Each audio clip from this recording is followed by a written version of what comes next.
This is Samuel, and in front of an entire classroom, he was publicly humiliated by young people who should have been learning from him, but who could only see the color of his skin and the simplicity of his clothes. Their mockery was the sound of ignorance applauding itself, a noise that tried to drown out the silent genius that inhabited that man. The dignity with which he endured every offense disguised as a question, every venomous snicker, was proof of a strength they could never comprehend. Has your faith ever been tested to the point where silence seemed to be the only answer God was giving you? Before I tell you how God acted in his life, at that exact moment, when the contempt in the classroom reached its peak, comment here where you are watching from and subscribe to the channel. Believe me, you won't want to miss what happens when we place things in his hands and he decides to honor the faith of a faithful servant before those who humiliated him. God's justice may be silent, but its impact echoes forever. The story unfolded in the sterile, gleaming corridors of Vanguardia College, a name that promised a future but in practice only reinforced the privilege of the present. It was one of the most expensive schools in the country, a bastion for the children of millionaires, politicians, and an elite that saw itself as untouchable. The air there was thin, heavy with the scent of expensive perfume and an almost palpable arrogance. The students walked with a confidence that came not from knowledge but from their last name. However, behind this facade of unshakable excellence, the institution faced a secret and humiliating crisis. Its science program, once the pillar of its prestige, was obsolete, on the verge of losing an international accreditation that was vital to its reputation. It was into this scene that Dr. Samuel David Costa entered. A 45-year-old black man, soft-spoken, with a gaze that seemed to carry the serenity of distant universes. Widower and father to a daughter already in university, Samuel's faith was not a speech. It was his very structure, the invisible foundation that supported his every day. He didn't need to speak of God, for his life was a constant testimony to his presence, manifested in his almost infinite patience, in the divine order he saw in the most complex equations, and in the silent prayer he offered before facing any challenge. To him, science was merely the study of the Creator's beautiful and complex handwriting. His arrival, however, was met with a strangeness that quickly turned into disdain. His simple clothes, a modestly cut yet neat suit, and the absence of any brand-name accessories, clashed completely with the environment. The students and even some staff members interpreted his calmness and humility as signs of weakness, of submission, perhaps even of incompetence. They looked at him and saw an ordinary man, a random substitute, perhaps coming from a reality far inferior to theirs. Little did they know they were in the presence of an intellectual and spiritual giant, a man whose mind unraveled the secrets of the cosmos while his heart remained anchored in an unshakable faith. On the first day, upon entering the advanced physics classroom, the silence that greeted him was not one of respect, but of evaluation and judgment. He felt their eyes scanning him from head to toe, measuring his worth with a crooked ruler based on appearances and prejudice. He introduced himself in his calm voice. "Good morning, class. I am Professor Samuel, and I will be with you for the next few weeks." The response was a collective, almost inaudible murmur, followed by whispers and restrained giggles. He knew, with the clarity of one who had faced this situation in other forms, that the journey here would be a trial by fire for his patience.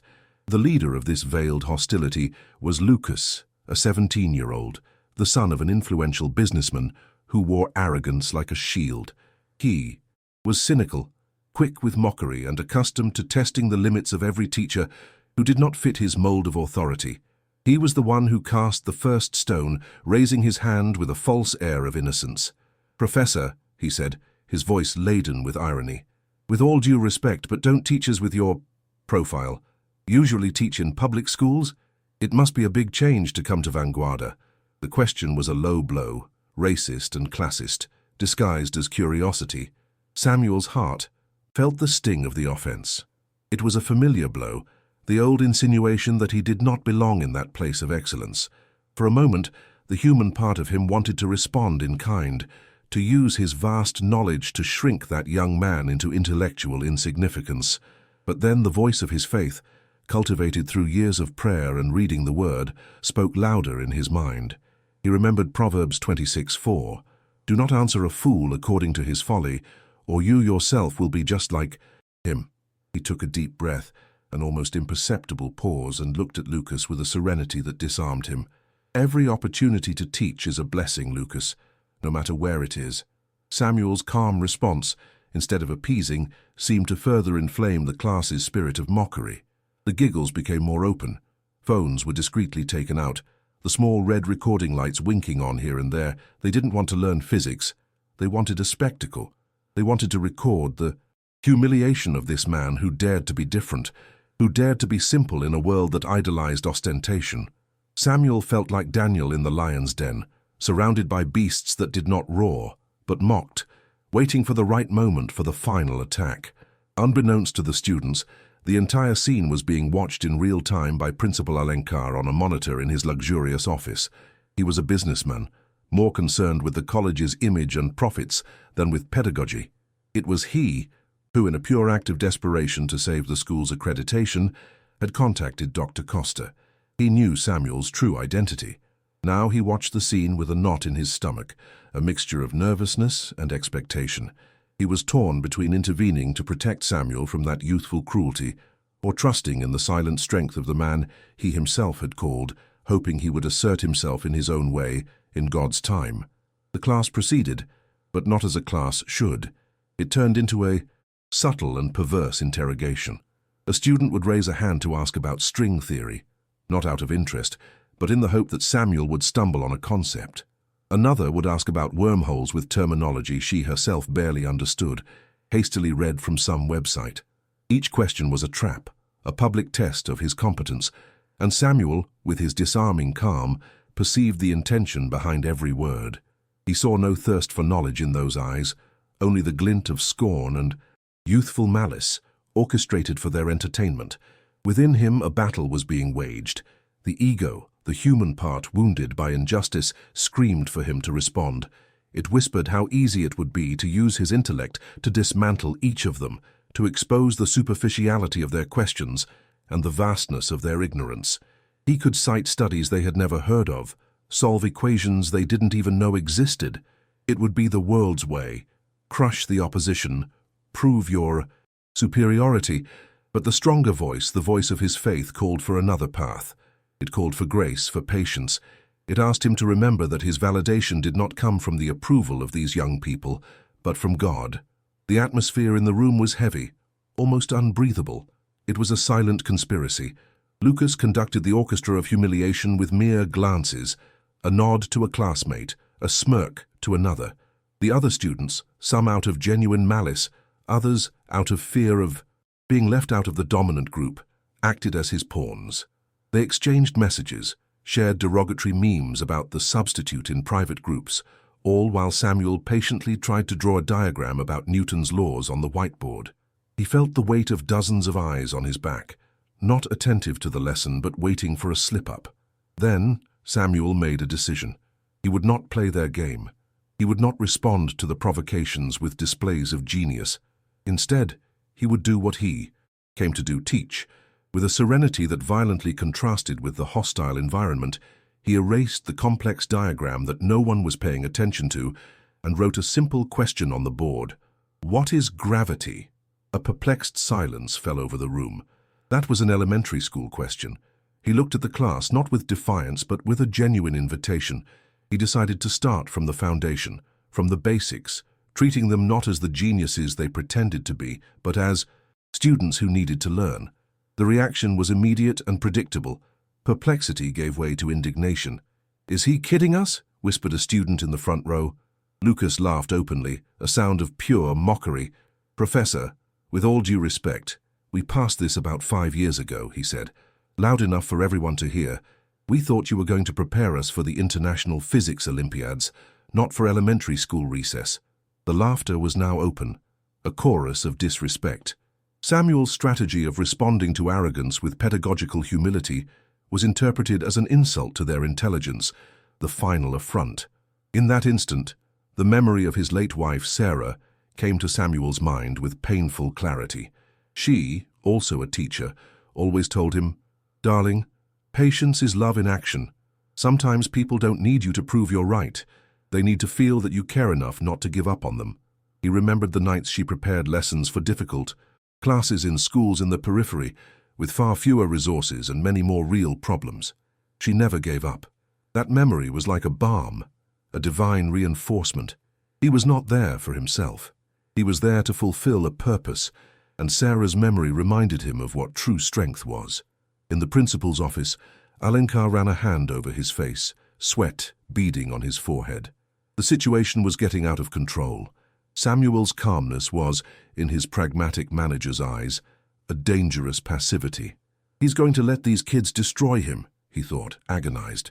The college's reputation was at stake. If word got out that a substitute teacher was publicly humiliated by the elite class, the scandal would be immense. He began to have regrets. Maybe he should have hired a famous name, an academic with a strong, intimidating personality, someone who would command respect through fear, not grace. Alencar's faith in the choice he had made was beginning to waver. Back in the classroom, the rebellion intensified. A paper airplane, carefully folded from a page of a physics book, flew across the room and landed softly on Samuel's desk.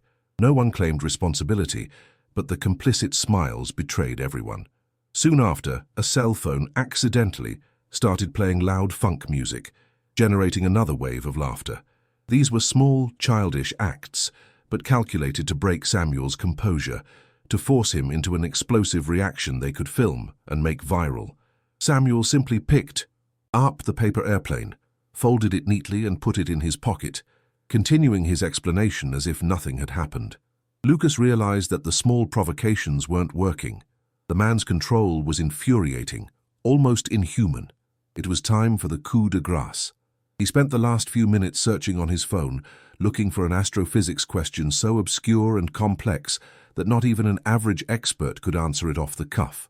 He found what he was looking for, a victorious and cruel smile spread across his face. He stood up, interrupting Samuel mid-sentence, the personification of youthful arrogance. The room fell silent, anticipating the climax of the spectacle. In a loud, clear voice, so there would be no doubt about his intention, Lucas fired off the question about the anomaly in the precession of Mercury's perihelion and its relationship to the theory of general relativity, using technical terms on purpose. And before Samuel could even process the question, Lucas added, the final venom, the blow he had been planning. He looked directly into Samuel's eyes with all the disdain he could muster and said, "But I guess that's a bit too advanced for you to understand, let alone explain." The sentence was the trigger. The room erupted in cruel and satisfied giggles. The humiliation was complete, or so they thought. That was the breaking point. The air in the room grew thick, heavy with the malice that had just been uttered. The collective laughter was like a punch to Samuel's gut. He felt the heat rise in his face, a physical reaction to the public humiliation. The temptation to retaliate, to use the full arsenal of his knowledge to intellectually annihilate that arrogant young man, was almost irresistible. It would be so easy. He could not only answer but deepen the question to a level that Lucas and the entire class would take years to even begin to comprehend. But in that second of absolute tension, he was not alone. He felt the presence of God like a firm hand on his shoulder, a call to calm, a reminder that this battle was not his to fight. In a gesture almost imperceptible to the audience eager for his defeat, Samuel closed his eyes for a brief moment. It was not an act of resignation or weakness, but an act of surrender. In that millisecond of darkness he prayed, not with words, but with his heart. "Father, give me your grace. Give me your wisdom. Let my response not come from my wounded pride, but from your spirit." It was a silent plea, a search for refuge in the only place he knew he would find true strength. When he opened his eyes, the anger had dissipated, replaced by a deep peace and a stunning clarity. He stared at Lucas, but there was no anger in his eyes. To the young man's astonishment, what he saw was compassion, a compassion that completely disarmed him, shattering the shell of his arrogance. The calmness in Samuel's voice when he finally spoke was so profound that it seemed to absorb all the noise in the room. "Lucas," he began with a serenity that silenced the last of the snickers, "the universe operates with precise and elegant laws. Gravity doesn't need to shout to prove its strength. It simply is." He paused, letting the analogy sink in. Some truths are like that too. The sentence, spoken so calmly, carried a weight that no shout could ever have. Without another word, Samuel turned to the whiteboard. The silence in the room was now different. It was no longer the silence of mockery, but of stunned expectation. With a black marker, he began to write. They weren't words, they were symbols, equations. He wasn't just answering Lucas's trick question, he was unfolding the very beauty of Einstein's theory of general relativity. His hand moved with a fluidity and confidence that was mesmerizing. Each line, each symbol, each integral was drawn with the elegance of an artist and the precision of a master. The complexity of what he was writing on the board was light years beyond anything those students had ever seen. It was the language of the cosmos, written with a disconcerting simplicity. He wasn't showing off. He was teaching, revealing the answer in a way that was in itself a masterclass. The class, which minutes before had been filming to mock, now stared at the board with a mixture of shock, admiration, and a growing sense of shame. Samuel's intellectual superiority was not announced. It was demonstrated in an undeniable, silent, and overwhelming manner. He didn't need to say they were ignorant. His silent genius made itself evident. Lucas was paralyzed. His plan of humiliation had turned into a spectacular self-humiliation. With every equation Samuel wrote on the board, the castle of his arrogance crumbled, brick by brick. He looked at the teacher, then at the board, and saw a chasm between what he thought he knew and what this man, in fact, mastered. The man he had despised, judged by the color of his skin and his simple clothes, was, without a shadow of a doubt, a genius. The silence in the room was now a silence of reverence and embarrassment. The laughter had died in everyone's throat. At the exact moment Samuel put down the marker, having filled the board with a flawless and beautiful mathematical demonstration, the classroom door opened. The sound of the latch turning was the only noise to break the stunned silence. All eyes turned to the door, as if waking from a trance. The entrance of Principal Alencar, with his usually imposing posture, seemed different. He did not enter with the haste of a manager, but with the solemnity of someone entering a sacred place. Beside him were two members of the school board, powerful men whose presence there was an extremely rare event. Principal Alencar did not look at the class. His eyes were fixed on Samuel and the whiteboard behind him. There was an expression on his face that no one there had ever seen, a mixture of reverence, relief, and profound respect. He had watched everything on the security camera, biting his nails with anxiety, but the divine orchestration of the moment made him wait. He saw the humiliation, Samuel's silent prayer, the masterful response. He knew with a certainty that gave him goosebumps that this was the moment. God's time had come and he was merely an instrument for the final revelation. "Class," the principal said, his voice firm and resonating with a renewed authority. He swept his gaze across the room, and for the first time the students felt a chill of genuine fear. "I hope you have treated this man with the respect he deserves." The sentence hung in the air, charged with a cutting irony that everyone felt. The students' faces turned pale. The cell phones, still in some hands, seemed to burn, now transformed into evidence of their own pettiness. They knew they had been caught. Then came the revelation, the bombshell. The principal paused dramatically, letting the weight of his next words build.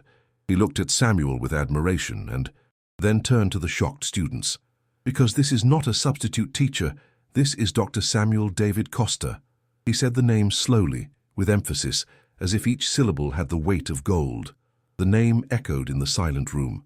No one recognized it immediately, but the way the principal pronounced it made it clear that they should. The confusion and fear on the students' faces were palpable. The confusion on the students' faces lasted only a moment, for Principal Alencar was not finished. He knew that the name alone would not be enough for the magnitude of the situation to be understood by those young, privileged minds. He needed to paint the full picture, to connect the dots in a way that would crush them with the weight of their own ignorance and prejudice. He took a deep breath, looking directly at Lucas, whose face had already lost all its color.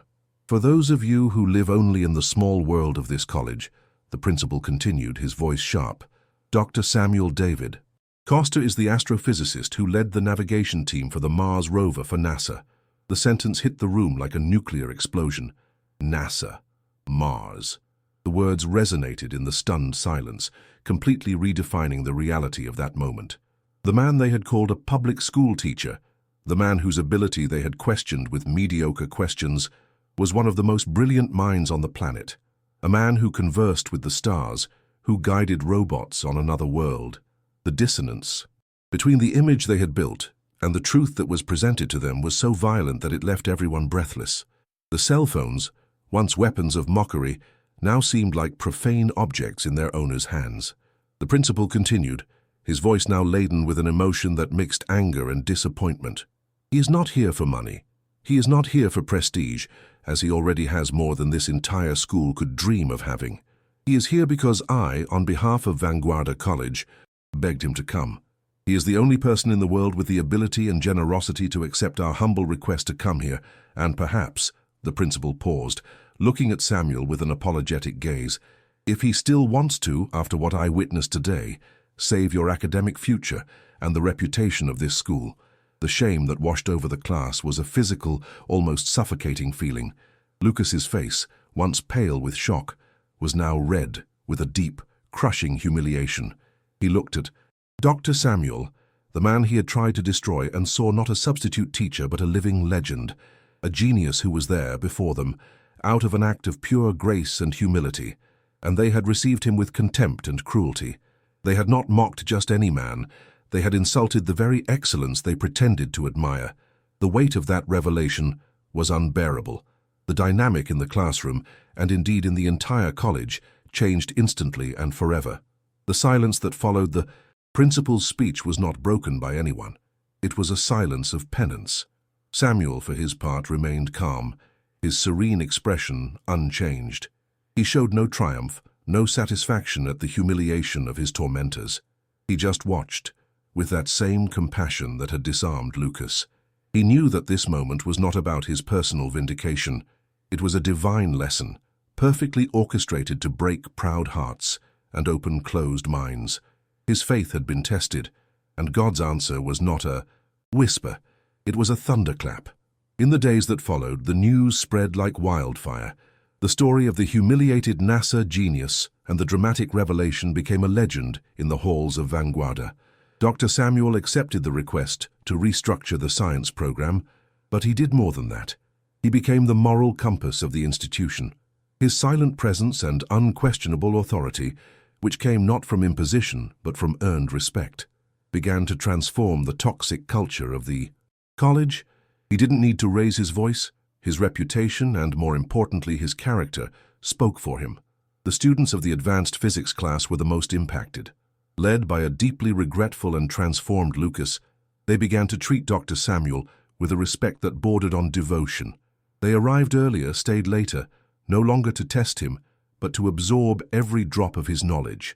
They sought not only his lessons on astrophysics, but also his wisdom on life. They asked about his journey, about the challenges he faced, about the source of his unshakable calm. They were hungry for something their privileged lives had never given them, an example of true greatness. Lucas, in particular, sought out Dr. Samuel a few days later, alone, at the end of class. With his eyes downcast and his voice choked with emotion, he asked for forgiveness. Not a superficial apology, but a sincere plea for forgiveness coming from a place of genuine shame. "I have no excuses, Doctor," he said. "I was arrogant, prejudiced, and cruel. You deserved none of that." Samuel listened to him patiently, and when the young man finished, he simply placed a hand on his shoulder and said, "Lucas, forgiveness doesn't erase the past, but it opens the door to a different future. What you do from now on is what truly matters. God gives us the chance every day to be better than we were yesterday." That act of grace, of forgiving where he had every right to hold a grudge, was the final and most powerful lesson. It solidified the transformation of Lucas and many others. They understood that Dr. Samuel's strength did not come from his titles or his IQ, but from a much deeper place. His faith, which was once invisible and misunderstood, became his most admired characteristic. They saw how he treated everyone with the same dignity, from the janitor to the principal, and how he found joy in simple things. He was a man whose greatness was not in looking at the stars, but in how he walked on Earth. Samuel's honor was not restored by a heated argument or an act of revenge. It was not he who needed to defend himself or list his achievements. His vindication came from outside, in God's perfect timing, in a way so public and definitive that it left an indelible mark on everyone involved. It was a clear demonstration that when you trust in God and act with grace under pressure, divine justice manifests in ways that human logic cannot predict. The ordeal served to reveal not only Samuel's identity but the character of everyone in the room, and in the end, it offered everyone a chance at redemption. The transformation of Vanguardia College was not just behavioral, it was spiritual. Dr. Samuel's classes became the epicenter of this change. He did not preach, but his way of teaching science was in itself a sermon on the greatness of the Creator. He spoke about the order of the universe, about the beauty of the mathematical laws that govern existence, about the mystery contained in a single atom, and the students, once cynical and materialistic, began to see the world with new eyes. They began to realize that science and faith were not enemies, but two different languages trying to describe the same ineffable truth. The seed of humility, planted on that day of confrontation, began to germinate. Principal Alenkar, a man who had always measured success in charts and spreadsheets, was also deeply touched. He began to have regular conversations with Dr. Samuel, not about the school curriculum, but about life. He saw in Samuel a type of leadership he had never known, an authority that did not need threats or financial bonuses, but inspired loyalty through example and integrity. He began to rethink the very values of the college, questioning whether the relentless pursuit of prestige was, in fact, emptying the soul of the institution and its students. The Dr. Samuel case became ground zero for a new philosophy at Vanguardia. For Samuel, the experience was another confirmation of his journey of faith. He never doubted God, but the way events unfolded strengthened his conviction that there is a purpose in every trial. He remembered Psalm 37:5-6. Commit your way to the Lord, trust in Him, and He will do this. He will make your righteous reward shine like the dawn, your vindication like the noonday sun. He had lived this promise. His justice did not just appear. It shone like the noonday sun, blinding arrogance and illuminating the path to repentance and change. He held no resentment. Instead, he felt gratitude for the opportunity to have been an instrument in God's hands. The story became a powerful testimony, told and retold, not only at the college but in the city's churches. It became an example of how God can use humiliation to exalt the humble and confound the wise of this world. The bill for the mockery was paid, not with punishment, but with a revelation so overwhelming that it transformed the mockers into disciples. God did not punish them. He educated them in the most profound way possible, using the very man they tried to diminish as their teacher, in both science and in life. It was a divine reckoning, executed with the surgical precision of grace. He did not need to raise his voice to be heard, for his strength came not from pride but from faith. And in the silence of his prayer, at that moment of maximum humiliation, God set the stage for the truth to echo louder than any offense, not just in that room, but in the lives of all who witnessed the silent power of a man who walked with God. That day at Vanguardia College was never forgotten. It stood as a permanent memorial that a person's value is not in what the world sees, but in what God knows. If you know someone who needs their faith strengthened, please share this video. Samuel's journey reminds us that even when we are tested by injustice, God is working behind the scenes, preparing our vindication. Don't forget to subscribe for more stories about how faith in God can move mountains and transform hearts. Thank you for listening.